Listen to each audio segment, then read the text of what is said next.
So Don, I'm gonna make you, I'm gonna,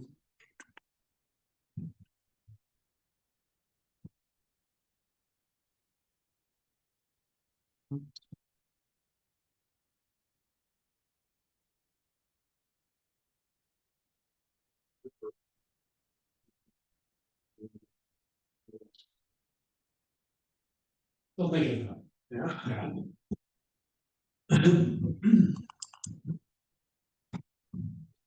Okay, Don, I just made you the host. Okay. Yes. Um, Go ahead. You're going to introduce Don for us? Well, Don has spoken to our club a number of times, and we've always gotten great feedback on his presentations, so we keep inviting him back. He started his company, Frozen Hiker Photography, in 2012, and he's done a lot of classes. He does workshops, classes at the Arboretum, Hot Sam's Photo Park, and photo hikes and lectures at the Minnesota Valley National Wildlife Refuge. And he started photography at a young age with his father, like many of us, many people. And he enjoys shooting landscapes, wildlife, classic cars, old dilapidated buildings and equipment. And he's also done a lot of traveling with his camera to Africa, Borneo, Iceland, Katavik, Alaska, Galapagos Islands, Death Valley National Park, and Yellowstone National Park.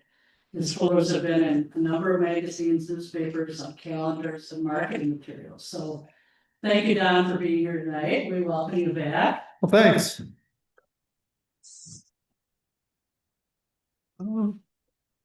Okay, I don't have that floating reaction sync. I think that's on your computer. Okay. There we go. So, one of the things that I thought would be kind of an interesting thing to present on would be video. So I'll admit I was somebody that kind of resisted it for a number of reasons. One is, what do you do with all these videos that you make? Photos are a lot easier to share. And as I got more and more into mirrorless, one of the things that I noticed every time there was a firmware update, it seemed like about maybe a quarter of the updates were for still photography and about 3/4 were for video. So obviously that was the way that the industry was going. That's where they were investing their money. And I thought I would just jump into it. So this was about a year and a half ago. There's a lot to learn, but I have learned quite a bit. It's a little different mindset from shooting still photography. Some of the assumptions that you make going into it turns out are completely wrong. So you end up making some really bad, odd looking videos, and you don't quite know why when you first get into it. And so just gonna kind of walk you through what I've learned and what I've been doing with it. So don't really need to go through this. Marianne did a nice job of that. So as she mentioned, I do have a website, frozenhiker.com. That's where you can find out everything that is going on with me. In terms of the Arboretum, somehow this past year I became their instructor. Used to be a part of a team of instructors, and all of a sudden I looked around and all the others were gone. So I don't know what happened. With one exception, Dr. Mike Shaw. The only reason he was in Minnesota, his wife was doing her medical internship here. She went to the University of Minnesota for medical school, and her internship finished. They moved back to California. It's like, you know what, we've had enough of these winters. So they moved back there. So I knew that's why he left. I don't know where the others went. So this year I did 18 classes for them. We're currently rolling out the 2026 classes. And these are the ones that have been approved kind of for 2026. And the reason I say that is things were going great until yesterday when Derek, who runs the education department, said, "Hey, I noticed you've got 2 programs on the 14th. Any way you could modify those to be Valentine's Day related? So I have until Monday to figure that out. So I think some of those cliche shots that you all make fun of wedding photographers for doing, like the ring in the Bible that looks like a heart and that sort of thing. So I'm going to be creating a bunch of that kind of stuff, I think, as part of it. So just part of the fun of teaching. I also do things for Centennial Community Ed, and I do have a couple of programs coming up. One is actually a little over a week from now, light painting in Franconia Sculpture Garden. There's 2 spots left for that one. At least there were 2 spots left for that a couple of days ago. So it might be full, but I think there's still a couple of spots left. And then this Holiday Lights photo walk, there's this one neighborhood up in Lino Lakes that goes all out. And there's this one yard that is just full of stuff, but they allow you to actually walk through it, and good. It is just a lot of fun to photograph. We've been doing that for several years now, so that's kind of a fun thing. And then speaking of video, I have a YouTube channel. So in terms of what do you do with all these videos, you put them someplace. So I put them out on YouTube, and I just went over 100 followers. So that was kind of exciting. It's nowhere near what a lot of people have out there with their hundreds of thousands, but hey, I'm pretty happy with my 100. And part of it is that I just put it out there to just have a place to just go and have these things and share it and that sort of thing. So in terms of the agenda for tonight, I'm going to spend a little bit of time just talking about how to set up your camera for video. And then we're going to talk about 2 different types of videos. Ad hoc videos and scripted videos. And almost everything you'll find out there on the internet will tell you all about how to do scripted videos. The odd thing is that is what most people do not do. Most people do ad hoc videos. You're traveling, you want to just capture something that you're going through. So I'm going to talk about that. And also just some other tips, mainly things that I've run into. And then time allowing, we'll jump into DaVinci Resolve, and I'll give you a little bit of a demonstration of that. And for those of you that don't know, DaVinci Resolve is a extremely full-featured video editing program that is absolutely free. And that's why everybody uses it. It is complex because there is a lot to it, but it turns out once you look at what you really need from it, a lot of that complexity goes away. Now, if you're making true, short film kinds of things and really getting into all of that kind of stuff, yeah, there's a lot of power there, a lot of things you could do. But for the average person, it's really pretty straightforward. And so just kind of jumping in and doing that. So the question comes in, so why record video? Why do you want to do it? And there's a number of different things that you could look at. Do you want to tell a story, record an event? And I think that has always been one of the big things with video, going back to the camcorders and that sort of thing. And Super 8, for those of you who remember that, which brings back memories. This is kind of fun. We recently discovered some old videos that I think my mother-in-law maybe took when our kids were little. My older son just turned 40, and he was probably like 6 in this. So it's kind of fun, to go back and see that, and also just kind of complete an experience. One of the side effects of all this is I have found that it actually helps with figuring out what to shoot in complex situations, especially when traveling and you get to a spot and you're just overwhelmed. By putting your camera into video mode at first, you start to see compositions and you start to slow down a little bit, and all of a sudden you see the photographs. So then you can switch it back over and then start shooting.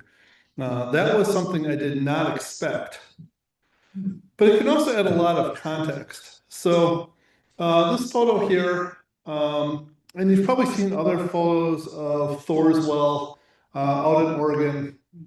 People like to get there at sunset. We actually had, you can see from the light coming in, we had pretty nice conditions that day. But I can tell you that there is no photo that I've seen of Thor's well that really gives you a good indication of what it is. And in fact, when we went there, we're walking all around looking for this thing that we thought was huge. And so, and there's some other people just kind of sitting off on this one spot. It's like, why are they sitting there? So finally I started asking people, they're like, it's right there. It's like, where? Right there. That little hole. So, photos are nice, but just doing a little bit of, video with it, now you can kind of see what's really going on with it and, what it really looks like. So it's just kind of a nice sort of complement. And there's definitely a lag between what Zoom is showing and what I'm seeing. So it is a lot smoother than that. But you kind of get the idea looking at that. Okay, so it's this little hole in the lava there that is just kind of going through. So one of the big questions come up is, so how do I actually set up my camera for video? There's all of these different choices, and what is it that I really need to do? What don't? So this menu, and this is from trying to think which camera I did this. This is from a Nikon Z9. Might be the Z7. I think it's a Z9. They're very similar to each other, either way. And when you first look at it, it's a little bit overwhelming. One thing to realize, though, is when you set up your settings for video, it does not affect the settings that you have set up in your camera for still photography. They're two completely separate sets of things. So I know some people are kind of nervous of, oh, if I do this, is it going to mess up all the settings I have for everything else? No, they're completely separate. And so it's a matter of figuring out what are the things that are important. And the very first thing you want to look at is the resolution and frame rate, and then just kind of work your way down into picture modes and all these other things.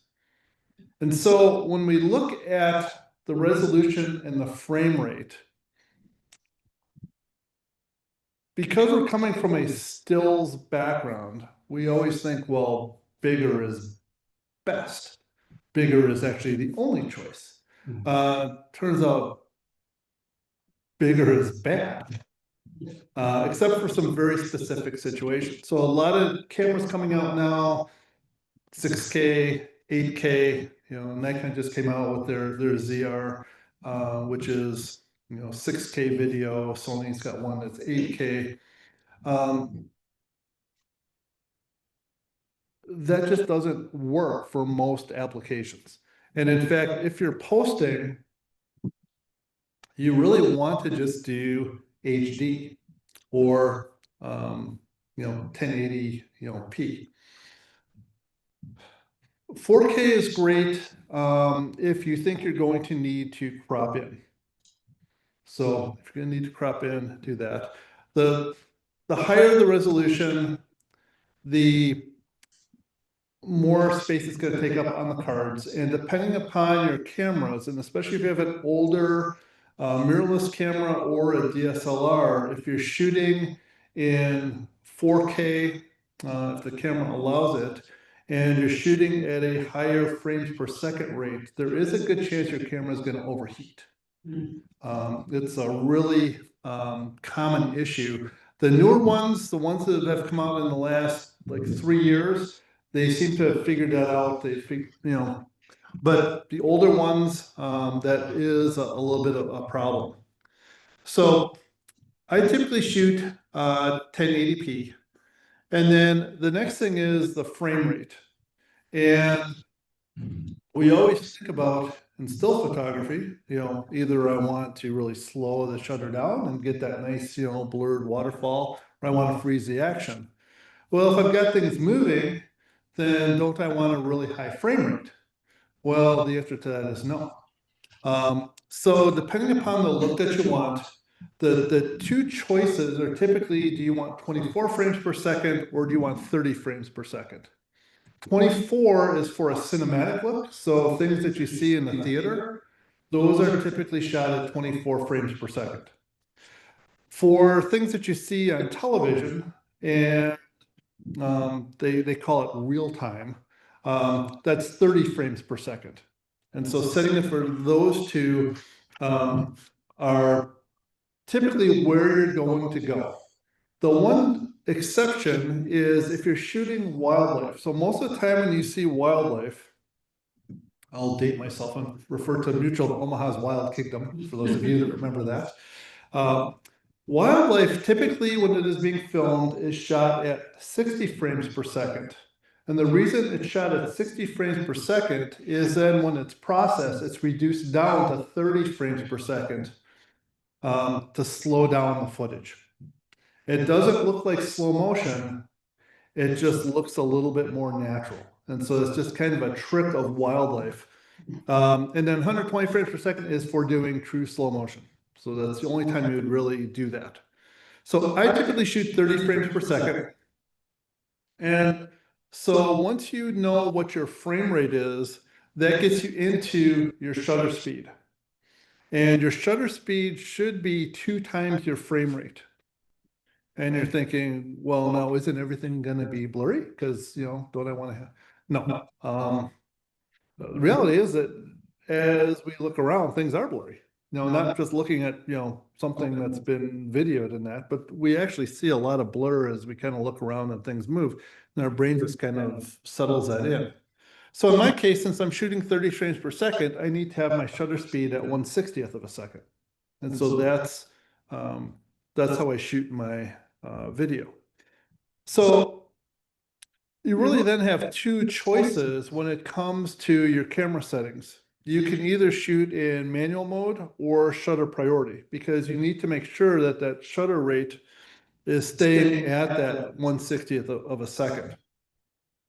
I prefer manual. That way I can play around with the aperture and get the depth of field and sometimes do some of those cool effects like you see on television where you've got 2 people talking to each other on like a bench and the one person's at focus. You don't realize the other person's a little bit out of focus and all of a sudden they shift it and the other person. So it's kind of like cool stuff like that. We'll get into how much money you can sink into this part of the hobby. It's just ridiculous. But that's why I prefer to shoot manual. What that means is you really only have one thing then that you can really use to really control the exposure, and that's the ISO. And so I typically put that into auto ISO. And a little bit ahead of myself there. I don't worry about how high the ISO is going, because 1080p, you're doing about 1 megapixel is what you're showing. I can show you the worst, noisiest photo that I ever took. If I reduce it down to that resolution, it's going to look pretty good. So they do have auto ISO, noise control, that sort of stuff. So I do typically put leave that on, just let it do what it's going to do. But it really isn't an issue in terms of graininess. I've done videos when we've been out light painting and things like that, where it's been, you know, really dark and just works out really well. The issue comes in if it's a day like today where there's very few clouds in the sky and it's very bright. How do your ISO only goes so low? So a variable neutral density filter is a must. And if you would have told me 2 years ago that I've been telling people you should get a variable neutral density filter, I would have told you were crazy.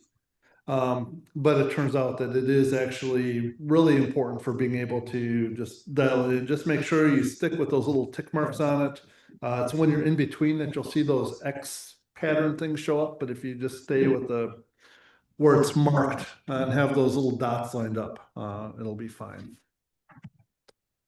So then it's picture mode, control, and style. And this is an area that will be very frustrating because we're very used to being able to go into tools like Lightroom and On1 and Luminar and pick your favorite, and being able to do all kinds of tonal adjustments and white balance adjustments and all of this other stuff. In video, you can make some adjustments, but you don't have anywhere near the latitude to do the kinds of things that you can with a still photo. And so it becomes really important to now start to pay attention to the picture controls or the picture styles, depending upon what your manufacturer calls it, that are in the camera that you would use if you're shooting JPEG as opposed to RAW. So for me, I have found with my Nikon cameras, sticking with standard seems to work the best. I also shoot with OM systems, and I find their natural seems to work the best for them in terms of giving me something that's good.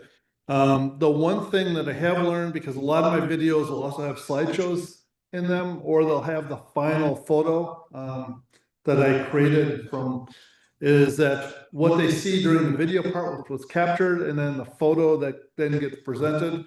I've had people comment, "Wow, that photo looks a lot better than what did you do?" It's like, well, I was able to process that one, wasn't able to process the others. So a lot of people will go and they will just go and pick one of these things over here: auto, standard, neutral. I just leave it same as photo settings, even though I shoot RAW. When I have Lightroom set up, that there's you can set up Lightroom so that when you import, we'll actually bring in the settings from the camera, so we'll actually apply that profile to the photo as it comes into Lightroom. And so it's kind of a nice feature. If you haven't done it before, I highly recommend it. It's a great time saver. But you might have heard about something called log. And this is where you do get a little bit more. So log is raw for video. And with log, you have to do some other stuff. You have to go and find these LUTs. Lookup tables is what the acronym stands for. And chances are what came with your camera isn't the LUT that you need. Even the manufacturer will tell you that. No, you have to go out to their website and then download the LUTs from there. So with the OM system camera, OM log 400 is what everybody recommends that you use. And so that's what I did. And you can see the photo on the, or the screenshot, I should say, on the, I guess it's left or right, depending upon which direction you're looking at it from. Now I know the whole stage left, right thing. You can see it's extremely flat, but then applying the LUT and doing, you can then also get into doing things like color grading. You can see the difference between the two and just trying to balance it out naturally. I was having a discussion with a woman out in South Dakota a couple of weeks ago. She does a lot of video for people that show horses and things like that. And so she's got a number of different types of video cameras. And she was telling me that you can actually go out, there's places that will sell LUTs that go across all the different camera brands. So you tell them, yep, I've got this one, this one, this one, and this one. And then you buy the set of LUTs so that all the cameras will look consistent as you apply those. I thought that was pretty cool. I haven't done it yet, mainly because you do have to pace yourself when it comes to video and the amount of money that you're dumping into this side of it. And every time you buy something, you discover that they only sold you about 2/3 of what you need, and then you have to go buy these other bits and pieces. White balance is another thing. White balance is extremely difficult to adjust in video.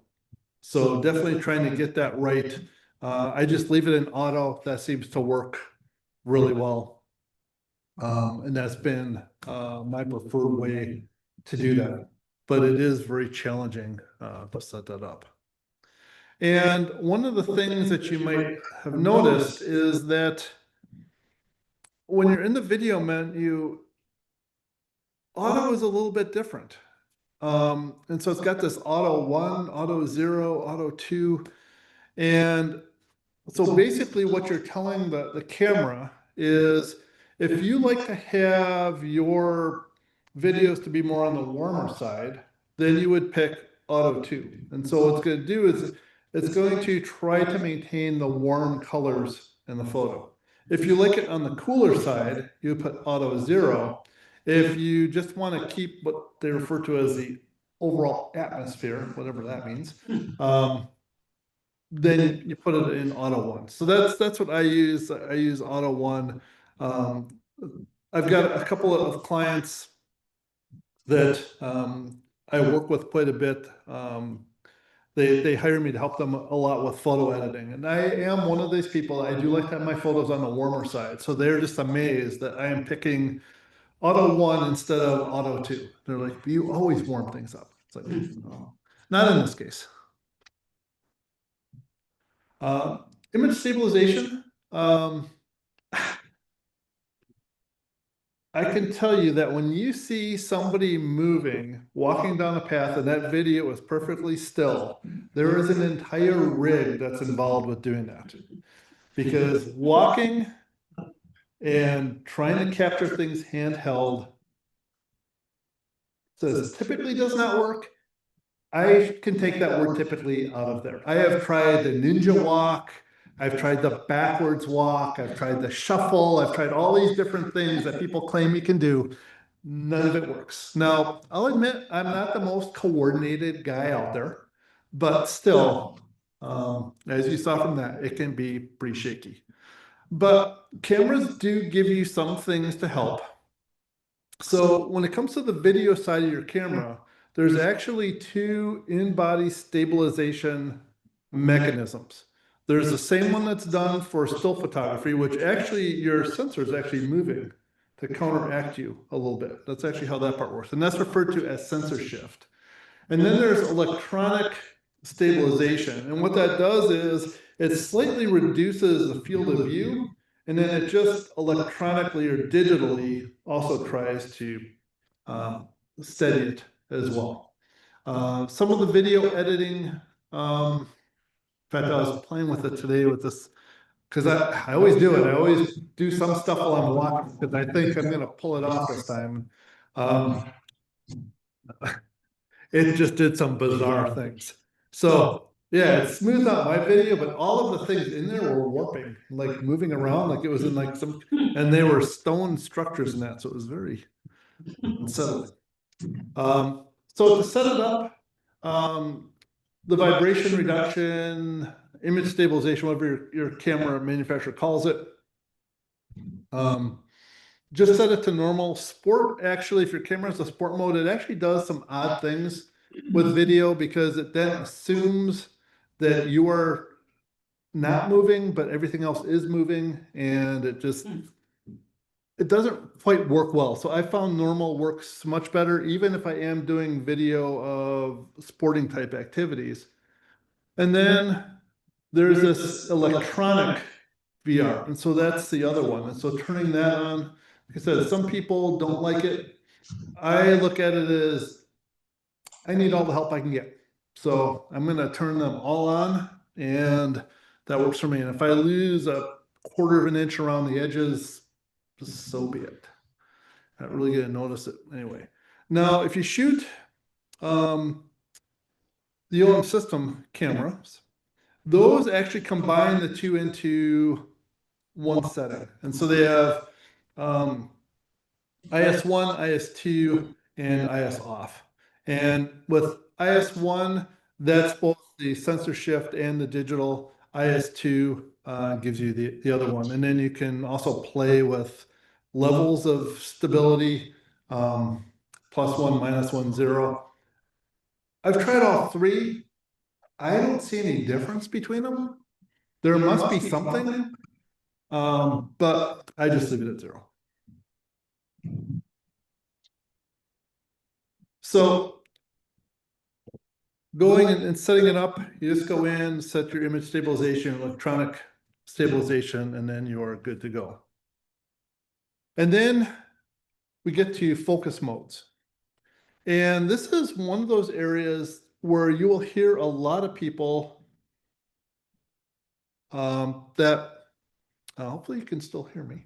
That hopefully, where was it? Oh, continuous and autofocus. So manual, a lot of people say, well, you should always do manual focus for video.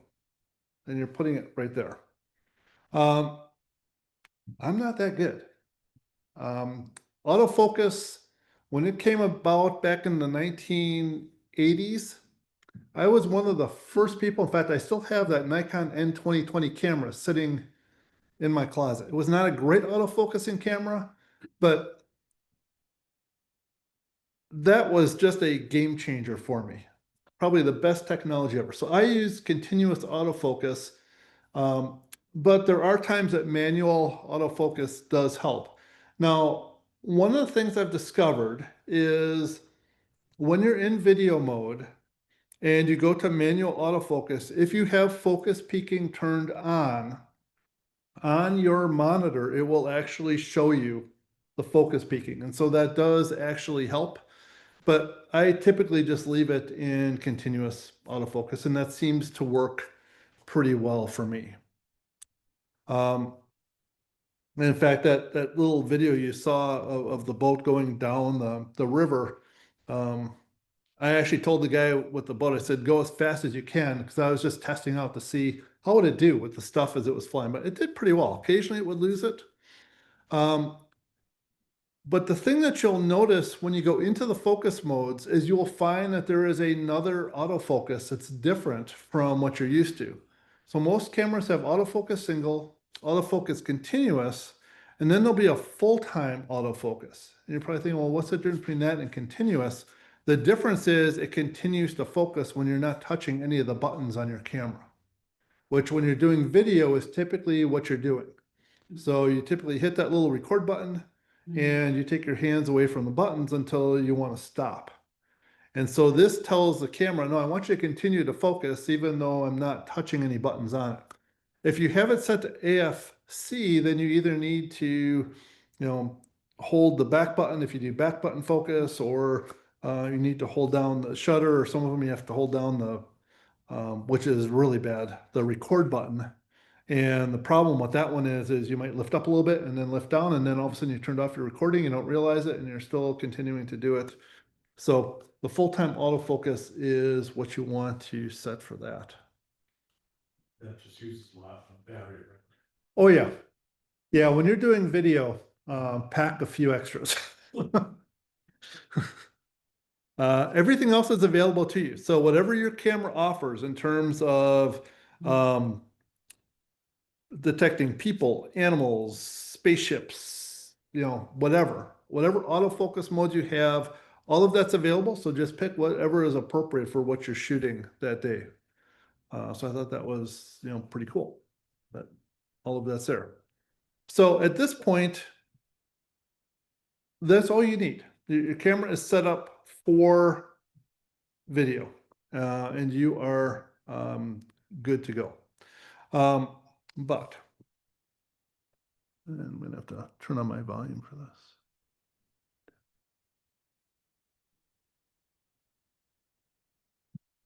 So audio is actually more critical than video. YouTube actually did a study to figure out why, some videos did better than others. And there are a number of different things that came into it. But one of the things they discovered is that they looked at when people engaged with a video or not. And they discovered that the video part of it can actually be pretty poor quality if the audio is good. But the opposite is not true. The video could be perfect, but if the audio is bad, people will move on and watch something different. So audio is extremely critical. So generally you need to have a microphone strategy. So there's 3 options for recording sound. On your camera, there are a couple little tiny holes, usually up around what, I guess you can't really call it the pentaprism on a mirrorless camera, but the thing that kind of looks like a pentaprism. That's a condenser mic that basically tries to pull in sound from every possible direction. There are also boom or shotgun microphones. And these are ones, typically you hook them up to the hot shoe or something, and they're usually anywhere from this long. The one I have is pretty short too. I've seen some that are about this long, and they're very directional. And then there's lavalier or lapel microphones, and those are ones that you attach to your clothing and you talk. And I actually use all 3. I found that all 3 are pretty important. So the built-in microphone on the camera you can hear this. really struggles when you're trying to record sound from someone that's far away. Actually, in this case, I may be 10 feet, 12 feet away from the camera. So as I walk closer, the sound will get a little bit better. But the one thing that I have found with the one that's built into the camera is if you're right behind the camera and you're just narrating, it works just fine. So notice how that really changed. And I do actually a lot of times if I'm just narrating, if I'm just recording something because I'm setting up a shot or doing something like that, I will just use that built-in microphone, and it works really well for that kind of thing, provided that there's not somebody running a lawnmower or a chainsaw or talking or anything like that. But usually if I'm in an area by myself, that works pretty well. So the boom microphone. So it's a boom mic. These come in a lot of different varieties, a lot of different qualities. This is actually one that's designed more for vlogging. It's a smaller one. So different sensitivities, you can pick up more. These are great for when you want to record the sounds in front of the camera, not so much when you want to record the sounds behind the camera. But they are really good for picking up sounds of nature, sounds of a city, anything where you want to add that dimension to your video, just to kind of set the environment. And so these are a great little investment. As I walk closer, obviously I get a little bit louder here, but now as I start to walk behind it, you'll notice that it gets much quieter. And this is kind of the downside of using this kind of microphone. Although you can boost it up and it's still going to be pulling mostly from the front, but you do get a little bit from the back. And both my wife and I, we both like using these when we're trying to capture the sounds of the environment around us, especially if we're doing wildlife, that sort of thing. Just kind of capturing all that. Boom microphones are great for that. And then the lapel mics. The lavalier mic. And so right here, you can see the Zami probably heard a little bit of a pop as I touched it. This is really nice if you are talking to the camera, if you're moving around, if you're going to be any distance. These actually work facing away from the camera. They work further away from the camera. So it is a great way if you're doing any kind of narration. And that's really what they're designed for. Most of them come in sets of 2. So if you're doing an interview type video, you can have both people and they'll both be picked up. So really kind of a nice feature of these. And then if I were to go around back of the camera, you can see the sound stays consistent as I go all the way around. And so just really nice for voice. Where they do kind of run into issues is if you're trying to get sounds of the surrounding environment, because they are designed to actually filter that sound out. And so you end up with a much cleaner sound from a voice perspective, but it's not as good if you're trying to do nature video or trying to just capture the sounds of a city or something like that. It's just not going to do a great job of picking that up. In fact, they put a lot of technology into those mics to take all of that other sound away. So they work really good for what they're designed to do, but they do kind of have their limitations. I've also discovered that if you're holding the camera up to your face, and you're talking, the camera's blocking your voice enough that they don't do a very good job of that. So that's something I kind of learned the hard way. So the question comes, so what microphone to buy? You don't really need to invest in top of the line microphones. I mean, you can go out to places like B&H and find microphones that cost thousands of dollars, like everything else. But you don't really need to do that. There's a number of brands out there: Hollyland, Rode, DJI, Sennheiser. They're all kind of middle range ones. I use the Hollyland Lark Mark II lavalier mic. The reason I like those, they're little, they're about this big. They do have the little fuzzy covers on them to deal with wind in that. They just use a little magnet. Problem is the magnets are easy to lose. They don't sell the magnets individually. So that's a little bit of a problem. The Rode Video Mic Go 2, it's just a little one. It's only about maybe this big total. It's really designed more for people that do vlogging, but for what I use it for, it actually works out pretty well. And it's like, I think I paid like $80 for it or something like that. So it's, and the nice thing about both of those is they give you a whole bunch of connections. So if you just want to record some better audio on your phone, they just plug into your phone and work. You can also just plug them into your laptop and they work there too. So pretty handy. One more thing about audio, perhaps the toughest thing is getting comfortable talking to the camera. And if you're going to be creating videos, especially if you're going to be posting them online, definitely this makes it much more engaging. But as photographers, we're used to being behind the camera, not in front of it. And it can seem awkward, especially in public places, if you're seen just talking to a camera. At least you can perceive it to be that way. What I have found is that treating the camera as if it were another person goes a long way towards helping, and just think of it as just having a conversation with that person. One way maybe to kind of ease into it is maybe first try narrating from behind the camera, and then after you've done that a few times, then kind of work your way around. It also helps too if you have a little bit of a script that you've written out.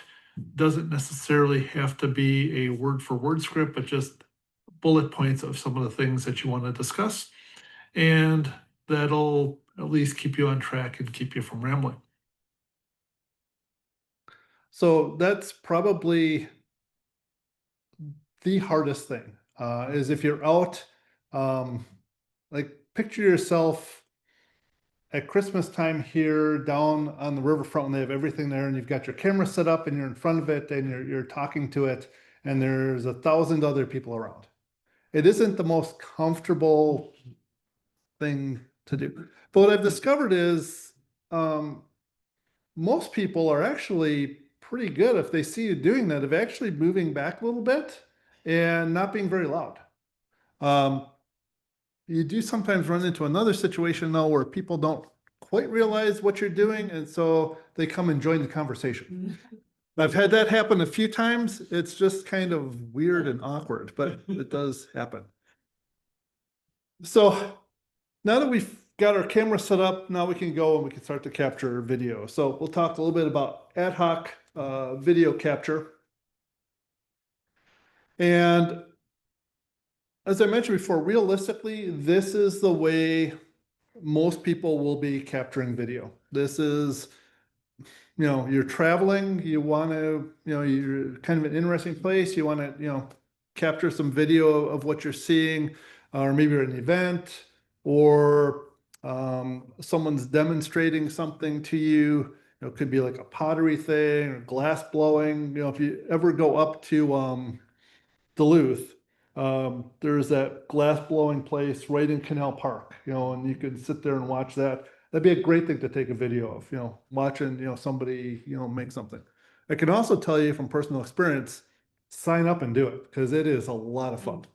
We've got more glass stuff now around the house that we don't know what to do with but we've been through every single class that they offer up there. We've made pumpkins, Christmas ornaments, flowers, all kinds of stuff. But it's a great thing to video. it's also a good way, as I showed before, to just show some additional context associated with something. And really, it's just to kind of continue to capture those memories for what you saw. And so I've got this slideshow.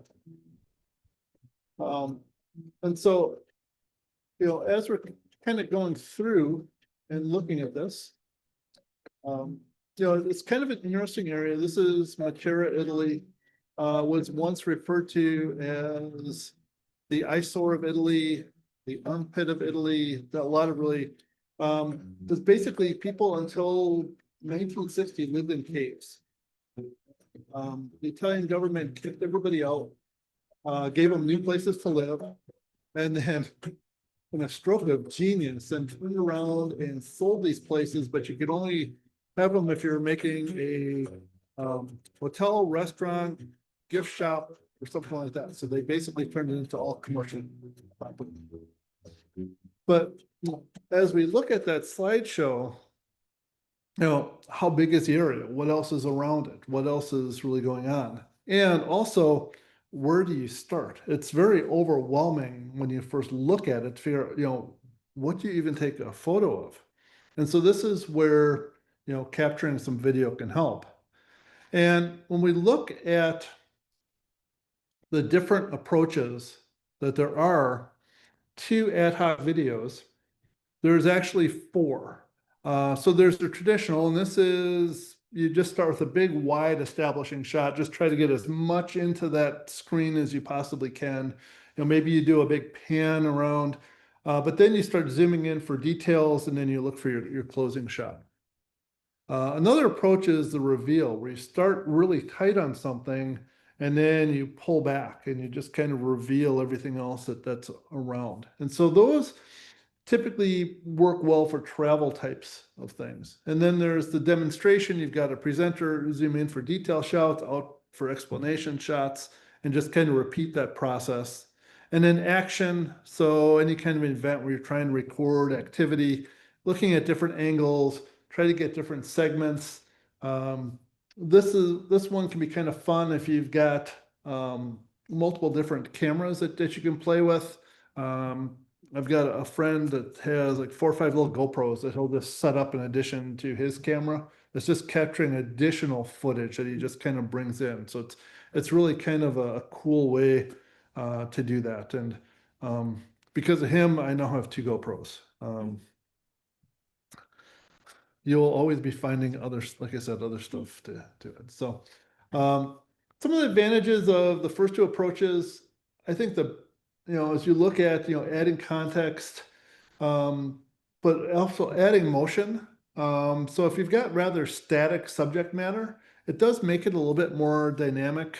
It does provide some transition material that you can also use in slideshows. So if you like to put slideshows together, but the big thing is it forces you to slow down and start seeing those compositions. And that's one thing that I have found now, whenever I feel a little overwhelmed, just flipping that video switch and just recording a little bit of video, all of a sudden I start seeing those things. And I used to always joke that whenever I got to a place, it takes me about 15 minutes to start seeing the photos.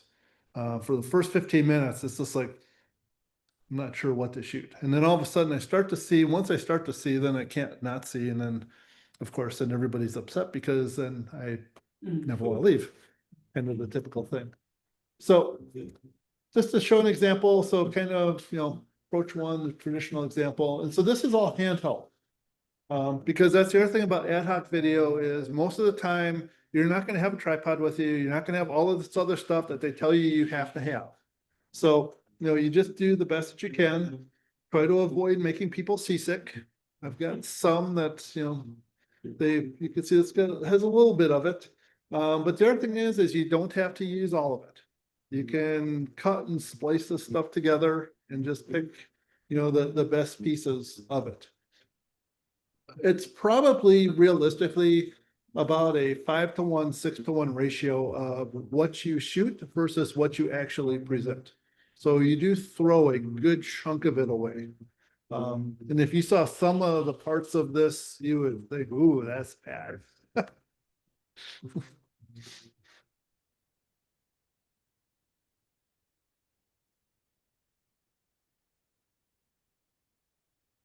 Like right there, we just had a little bit of a shake.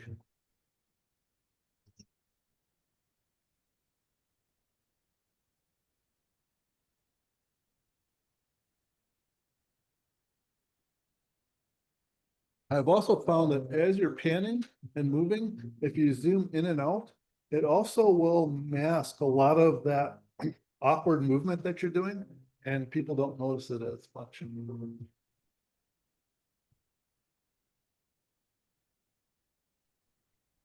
I just thought that was like completely out of place furniture, and the satellite dish, it's like shouldn't even be allowed there.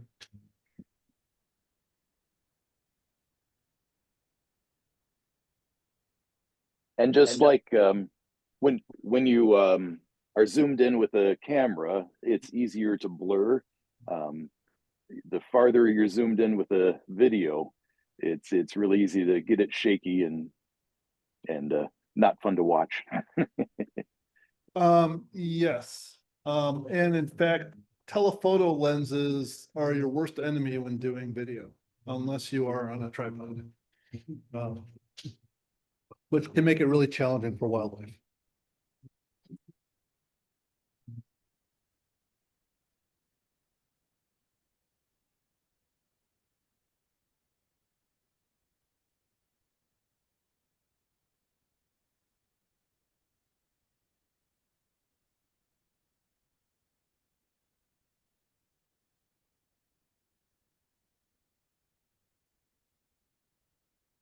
And so usually with this one, I like to finish with just having this wide view again and just kind of going back across. And I think this was like 4 or 5 different takes to get something that was relatively smooth to go back across. But you can see, I mean, it's a massive place. So I don't know if any of you have watched, there's a series called The Chosen. It's that's actually where it's filmed. In fact, the film crew was across the valley, although they're, so you had to be careful too, not to get their trailers and everything else in the shot. There was also that one road where you saw the van coming down. That was actually the opening scene in the James Bond movie. I think the one that he dies in that was actually part of that movie. So it's used for a lot of movies too. So just some tips for approach one. So, and this is just in general, when you're panning, move as slow as possible. And what I found, if you think you're moving slow enough, you're still going too fast. So slow down even more. This allows the autofocus to attempt to keep up with the movement. And as I mentioned, panning and zooming at the same time, not only does it add a nice effect, but it does actually cover some of your shakiness and jitterness because you've got other movement going in so people don't notice it. Capture more video than you think. I said 3 to 1. It's actually about 6 to 1 that it really comes out to. I was feeling very confident when I put this slide together initially, but and there are times that the camera will lose focus. And there's just, it just happens.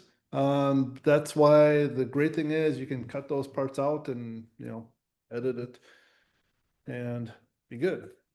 So for approach 2, the reveal, start in tight with something.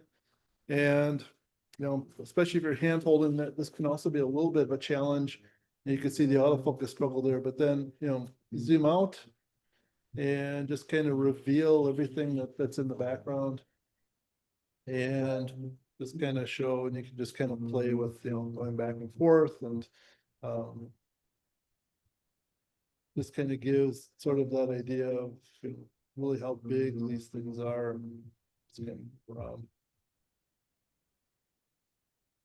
And it is actually smoother than what you're seeing there.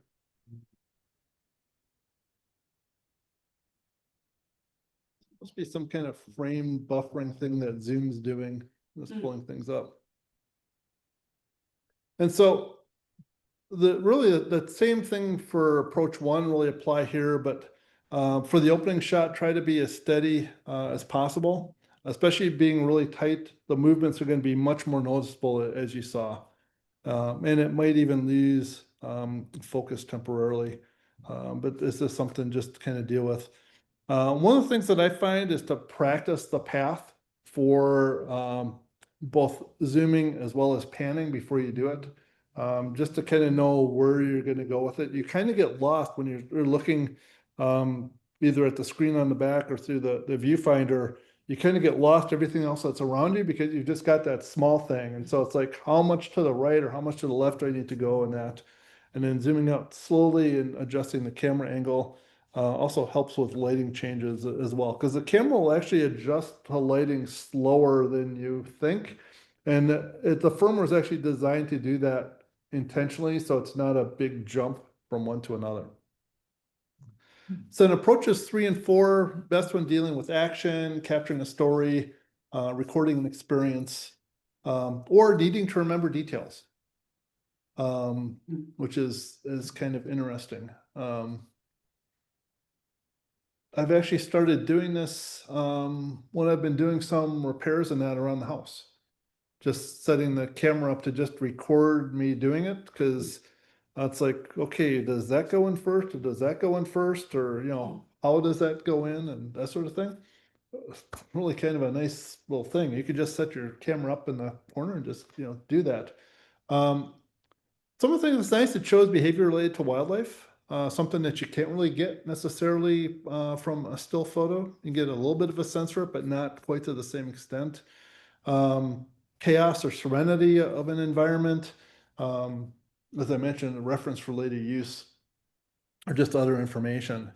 And If you manage to go this guy was doing pottery fire, and it might crack. trying to teach us how to do it. Look, you have to do a pressure, pull it up, pull it down, until you have wet sand.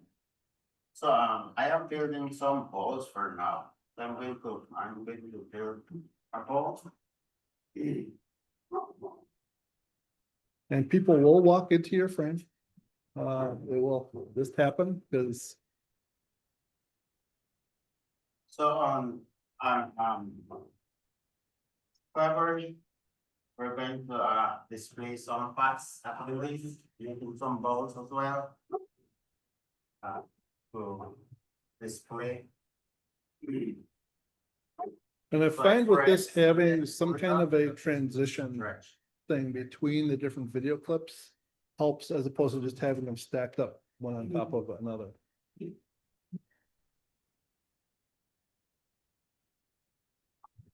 So what I'm going to do now is I'm going to do just a bit. I need to go. Nice presentation. Thanks.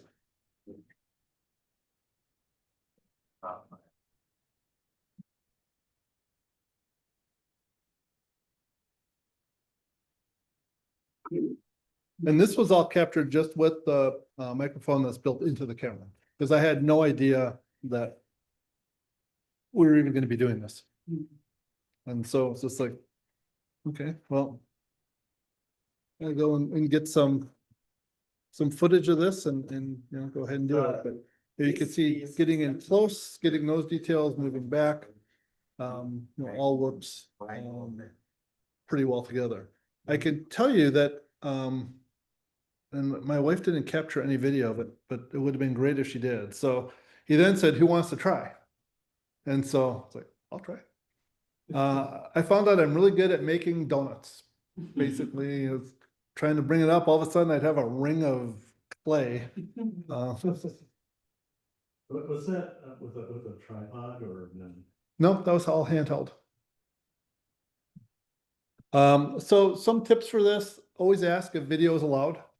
Usually they're fine with it, and when you're in tourist places, but every now and then you'll come across someone that like, no, I charge for that, and okay, that's fine. But you just don't want to just do it and be asked to leave, so asking ahead of time. I've never been told no.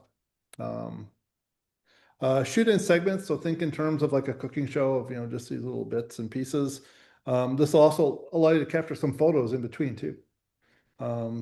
And then just assume people are going to get into your shot.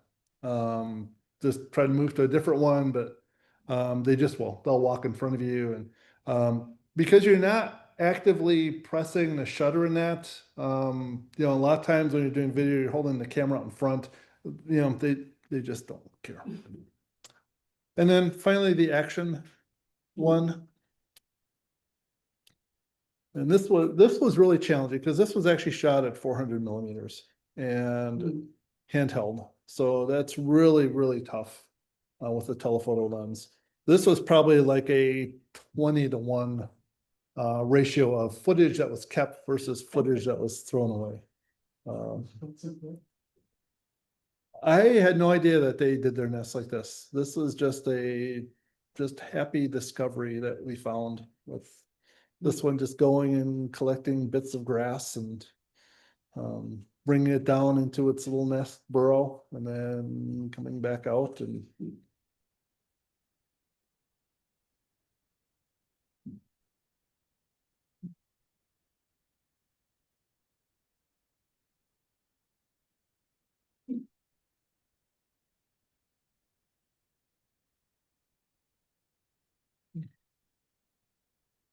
so when I do this, I try to capture a complete activity if I can. Try is really the key thing because it really is tough with wildlife. If you can be on a tripod, definitely be on a tripod because that you're shooting with really long focal lengths. It just makes it really, really tough if you're not. I got really lucky with that one. Also, just watching a little bit before I do it to just kind of anticipate the action. And that's what really helped with that because he would pop up, go grab some and then pop. So I knew where he was coming out of. I knew where he was going back to. I knew where, even got the grass from the same spot. So I kind of knew what was going on. So that you know, really kind of helped. So that's ad hoc videos, scripted videos. These are really handy when you're creating content for social media, for teaching, for presentations, things that have to be a little bit more polished, where you have to really kind of keep things on track. And it also makes sure that you're getting all of the video that you need, because as you're going around and collecting stuff, it's very easy to lose track. But do I have all the different clips that I need to put something together? And it's also a great way to, when you get to a location, having a plan in mind to go ahead and do that. So my approach, I'm kind of old school. I write stuff out by hand. Even though I do it now on my iPad, but it's all handwritten stuff. So I use a pretty loose script with some dialogue and scene hints. I've never been somebody that could have something written down and you kind of go through. So for me, having it be a little bit looser works better. I'm a photographer. The reason I'm a photographer is I can't draw to save my life. And so it's very rough sketches of what the scene's going to look like. And I just toss it into a storyboard. I start with just the opening scene and just a general overview, just provides a summary of why I'm creating the video. That's more to remind me than anything else. Sometimes you get there and you get overwhelmed by everything's going on. Also make an equipment list. And this was something I didn't do initially. And then it seemed like as I got more into it, I'd forget this piece of gear or that piece of gear. And so now I make a point of actually listing it out. And before I leave the house, I make sure all of that stuff is there. That has saved me a number of times. In terms of the scenes themselves, I use what's referred to as the Sesame Street approach. So just keeping things really short, 90 seconds. With social media and everything else, people have very short attention spans now. So being able to just jump quickly from one thing to another does make for something. Hello and welcome to the channel. So it's been about example 5 of the weeks, I think, opening since scene. my last video. And part of it is I've been traveling quite a bit, some family travel and that. And so just kind of getting back into it after several weeks off. So today we're going to do something called the front and back challenge.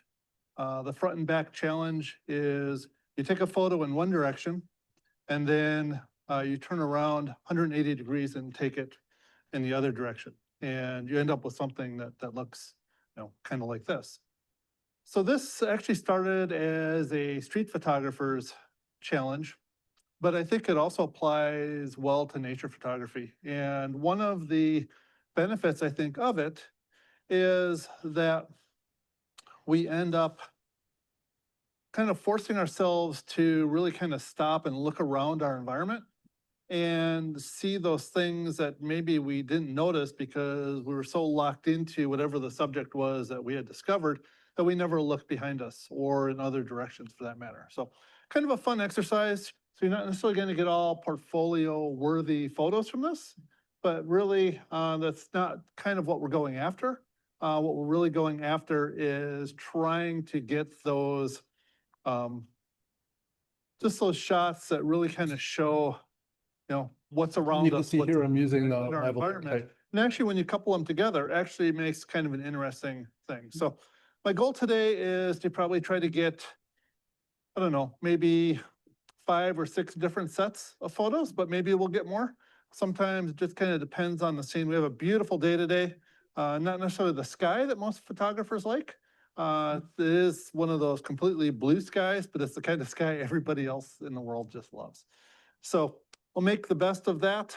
We are here in the morning, so it's not very busy. So that also helps, although you did see, one person walk through, but this. Right after I did quite this, somebody busy, came up and just started talking to me. during the middle of the day. And so then for each scene, always start with a fresh page on there. It just makes it easier to kind of flip through. And really, it's really kind of more in terms of just guidance to me as to, what I want. And then I find I always capture more scenes than you think that you're going to need. A lot of it never makes it into the final video, but the worst thing is to start putting the final video together and realize that you're missing something. It's happened a couple times and you have to kind of go back. And then you've got the closing scene. So that's the wrap up. Some of it, I try to basically have a very consistent ending to all of my videos. So, there's just a little bit of cohesiveness to all the different things out there. And it does give you that one final chance to relate to the viewers. Thanks for watching. I hope you enjoyed this video. Great day here at Wood Lake Nature Center. If you're in the Minneapolis area, whether you live here or you're traveling through, definitely a great place. Really close to the airport, probably about a 10-minute drive at the most from Minneapolis Airport. Hard to believe you could be this close to both downtown Minneapolis and the airport and have such a great area. So if you enjoyed this video, please hit that like. Also subscribe if you want to hear about more. Bye.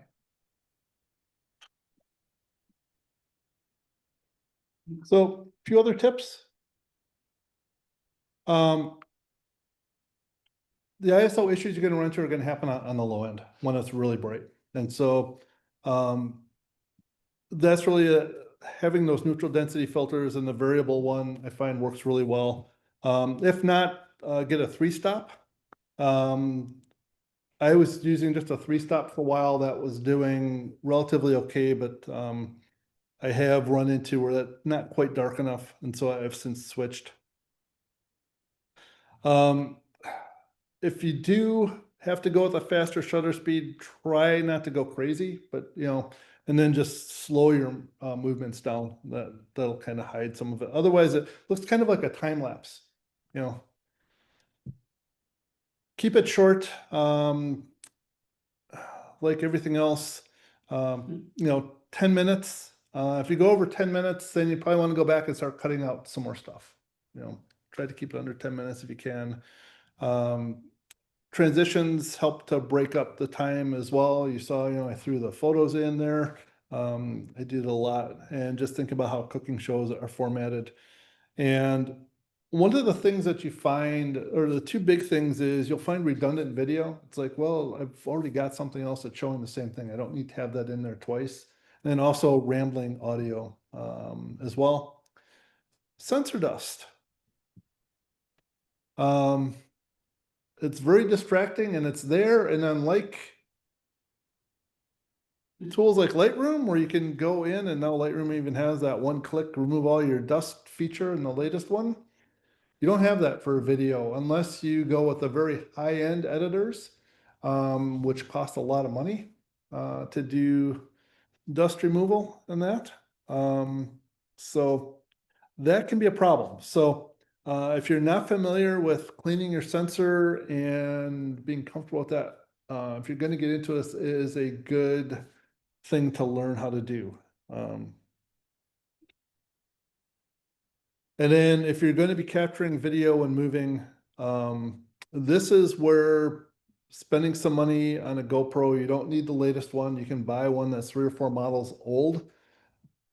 That is a great thing to buy and use that to film when you're walking and that sort of thing. It does a great job. I don't know how it does it because it's all internal, but it does a great job of stabilizing. I've got a DJI Osmo Pocket 3 vlogging camera that's got this gimbal on it. Doesn't do anywhere near as good of a job as a GoPro for capturing movement. So that would be my recommendation. It's the cheapest way to go. You can go to one of these places that sell used gear and buy.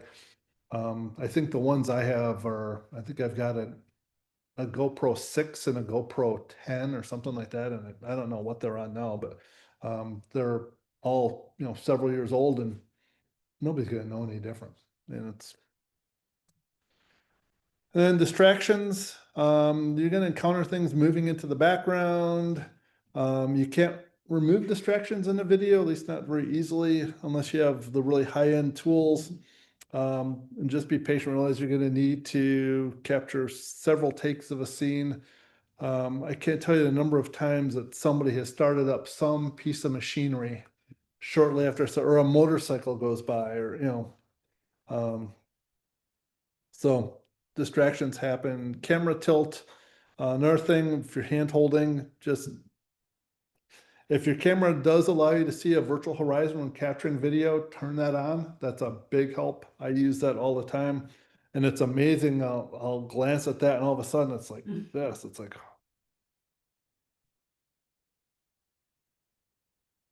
and so just to kind of summarize, video can be a nice supplement to still photography.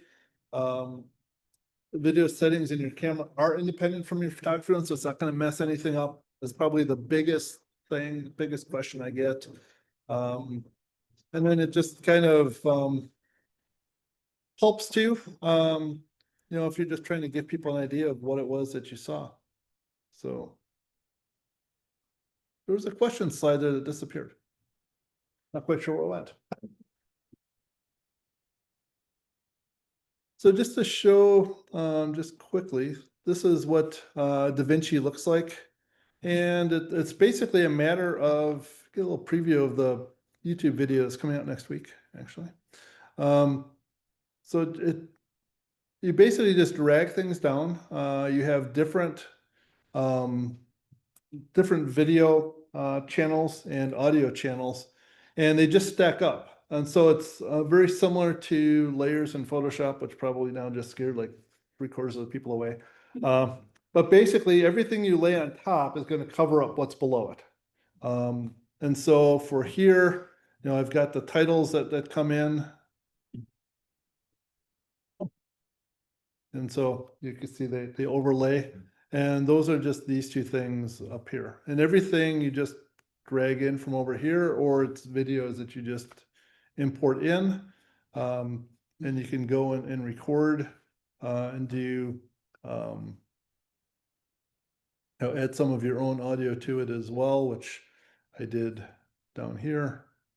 Then you can overlay things and all of that, put in music.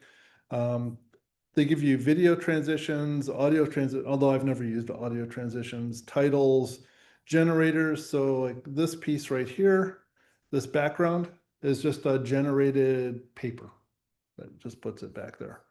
And then there's different effects and things like that. But really just laying the stuff across, and wherever you see these lines here, that's where I cut something. So I just went in and said, no, that piece wasn't good. And a good way to hide it is, I didn't really like what I was seeing here. So just to kind of show this part, just to play this part. Parks. And the one I'm at today has actually been around for a long time. Franconia Sculpture Garden And one of the challenges when you come to a place like So it's a this very is easy how do way you to get hide. those You've that got the aren't bad just video capture to throw in a different snapshots video of capture, what but the just keep that sculptures are. audio there. And Just fade what we'll back do yourself. today is we'll just kind of go People think, around "Wow." to a couple of my favorites here. That looks pretty good.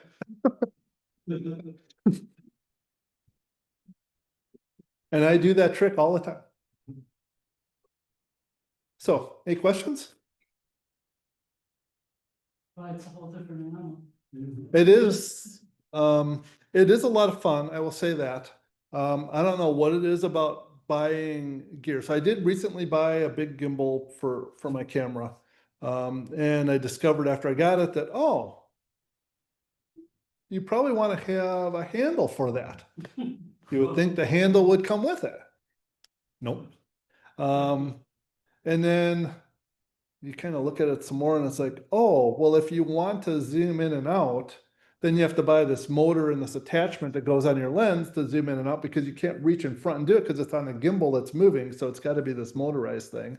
So then you have to order that.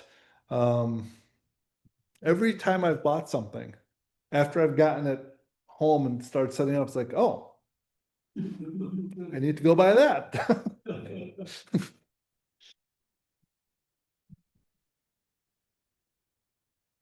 But it is very, very, very fun.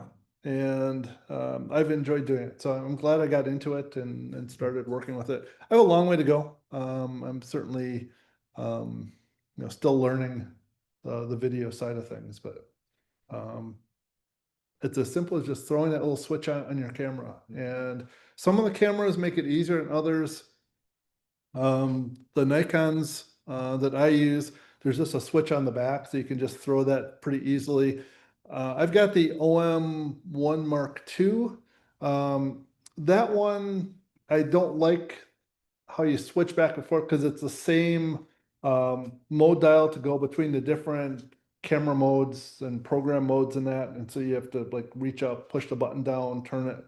The OM3 has the switch on the front. So similar to the switch on the back on the Nikons, it's on the front, so you can leave those two alone. Otherwise, making sure you get back into the, I shoot all my still stuff in manual mode, making sure you're getting back to the right one. It's nice if you just have an independent switch, you can go back and forth. I'm not sure how the Sonys and the Canons are set up for that. I haven't really looked at those. I know the one challenge with the Sonys isn't so much everything that I showed you in the beginning, all those settings are there, but they're named really odd. And so when I've taught this class at the Arboretum and the people have had the Sonys, we've had to try to figure out, okay, so, because all those things you saw in yellow are all from that class of, okay, because we do one thing and now everybody set your camera to that. Sony is famous for really obscure menuing systems. Yes. Every Sony camera is different. I've discovered that too. Yes. In fact, there were two people sitting next to each other that had Sony that thought, well, they can help each other. Nope. I have a little C version of Nikon with it, and it has exactly the same settings that you showed up there. Yeah, so Especially like one thing that I should have mentioned actually is if you have a really high resolution camera, and I mentioned I have the Z9 and the Z7 II, that is not what you want for video. You actually want a lower resolution because what it does is it skips lines in order to condense everything, in order to get the resolution it needs for that. So you actually get a better quality video from the lower resolution cameras. That's why the ZR that just came out is a 24 megapixel sensor. It's the same sensor that's in the 6.3.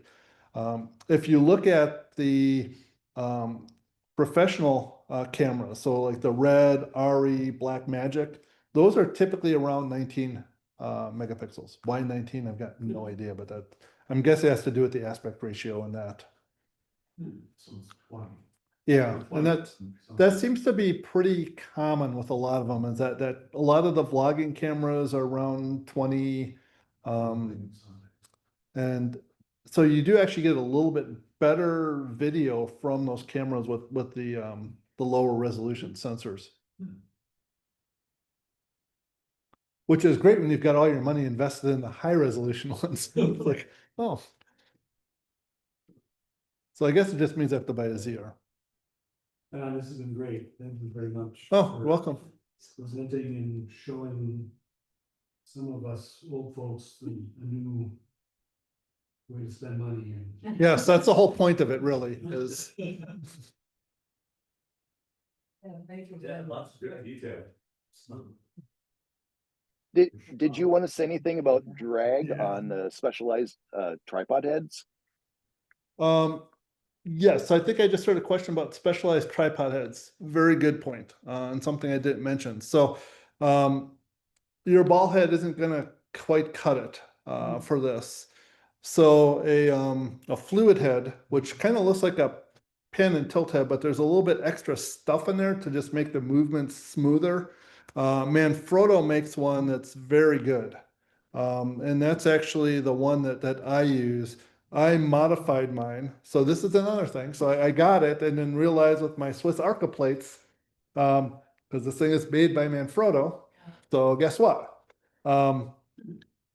That's not gonna work. M Web is showing us. Yep. So So there's just a company in the- that actually makes a replacement for that top part, so you can actually go and put your Swiss Arca plates in there. Yeah. So it's got some drag to it, so you can move things a little more smoothly. Some resistance. That way, it cuts down on the shakiness. So, but I actually did 2 video shoots in the last week. One was at a user group meeting where I used a Z50, so I'm also a Nikon fan, but I was too cheap to go full frame, right? So, but it's amazing. It tracks eyeballs for focus. You know, Yes. yeah. So it's pretty cool with that. But then the 2 tricks that I've learned is you can use it as a web camera by just buying a little. This is a 4K thing. So you plug it into any USB-C or thing, and it becomes a webcam. And then, of course, since I'm shooting for 8 hours, you want to have your battery that's you plug into the wall. Yeah, 'cause I mentioned earlier, you do go through a lot Yeah. of Yeah. So, yeah, I did that, and then at my wife's studio, we just had a showcase, so we had a whole bunch of girls dancing. So it was a lot of fun. nice. I think we're gonna be done. Thanks, everybody, for joining. I've got one other thing. Hey, I've got an opportunity. So Brian came and helped me out one time. So I'm a camera operator this Sunday at my church, but actually once a month I'm the producer. And so we've got 5 camera operators on a normal Sunday, and we could use more. So if anybody wants to practice their videoing skills, you can reach out to me. Okay. All right. Okay, we're gonna be done. Thanks, everybody. Thanks, Don. Yeah, excellent.